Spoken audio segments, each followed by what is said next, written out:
Border में जो किरदार निभाया गया है वरुण धवन के द्वारा, वो किरदार कम लोग जानते हैं कि मेजर होशियार सिंह दहिया का किरदार है। वरुण धवन जब वर्दी पहनकर स्क्रीन पर आएंगे तो वो उस परमवीर के दर्द और पागलपन को जी रहे होंगे जिसने टूटी टांगों के साथ भी पीछे हटने से इंकार कर दिया था।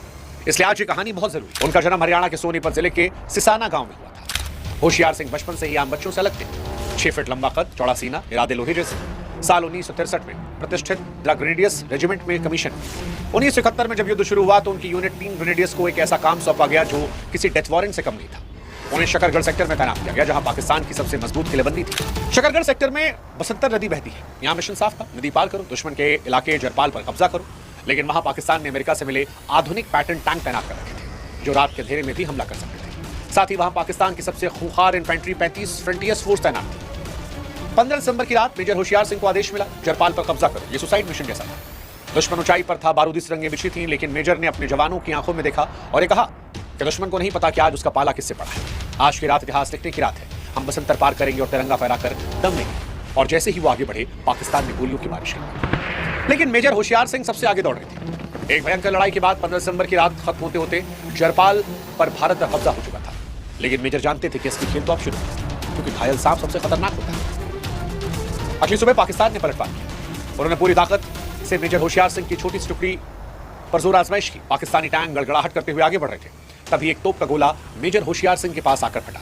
यह धमाका इतना तेज था कि वो हवा में उछल गए। जमीन पर गिरे तो उनकी वर्दी का रंग खाकी से लाल हो चुका था। वे बुरी तरह घायल थे। उनके पैर काम नहीं कर रहे थे। मेडिकल टीम ने उनसे कहा कि सर, खून बहुत बह गया है, आपको पीछे बेस कैंप जाना पड़ेगा। उस वक्त मेजर होशियार सिंह की जगह कोई और होता तो शायद चला जाता, लेकिन यहीं पर एक सैनिक और एक परमवीर का फर्क पता चलता। मेजर ने अपनी रिवॉल्वर निकाली और कड़क आवाज में कहा, मैं अपनी पोजीशन छोड़कर कहीं नहीं जाऊंगा। अगर मैं पीछे गया तो मेरे जवानों का मनोबल टूट जाएगा। मेरी लाश ही यहां से पीछे जाएगी। अब आप सोचिए कितना चुनौतीपूर्ण रहा होगा जब एक घायल मेजर जिसके पैर चलने लायक नहीं है वो रेंगते हुए युद्ध के मैदान में पहुंचा। मेजर होशियार सिंह ने अपनी पट्टी इसके बंधवाई और कोहनियों के बल रेंगते हुए एक मशीन गन पोस्ट से दूसरी पोस्ट तक जाते थे। वे हर जवान की पीठ थपथपाते और कहते, घबराना मत, मैं तुम्हारे साथ हूं। 16 दिसंबर की रात से लेकर 17 दिसंबर की सुबह तक पाकिस्तान ने एक के बाद एक हमले किए। एक नहीं, दो नहीं, मेजर होशियार सिंह की कंपनी लगातार 27 जवाबी हमलों को नाकाम किया। यह सैन्य इतिहास का एक ऐसा रिकॉर्ड है जिस पर विश्वास कर पाना भी मुश्किल। जब भारतीय जवानों के पास गोला बारूद खत्म होने को था, पाकिस्तानी टैंक सिर पर आ चुके थे, तब घायल मेजर ने खुद मीडियम मशीन गन संभाली और रेडियो पर आखिरी संदेश भेजा, दुश्मन मेरी पोस्ट के ऊपर है,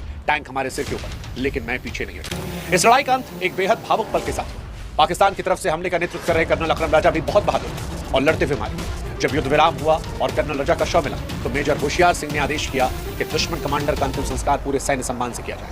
उन्होंने कहा, दुश्मन है तो क्या हुआ, बहादुर था, एक सैनिक को सम्मान मिलना चाहिए। मेजर होशियार सिंह के सर्वोच्च बलिदान और अद्भुत नेतृत्व के लिए उन्हें परमवीर चक्र से नवाजा गया।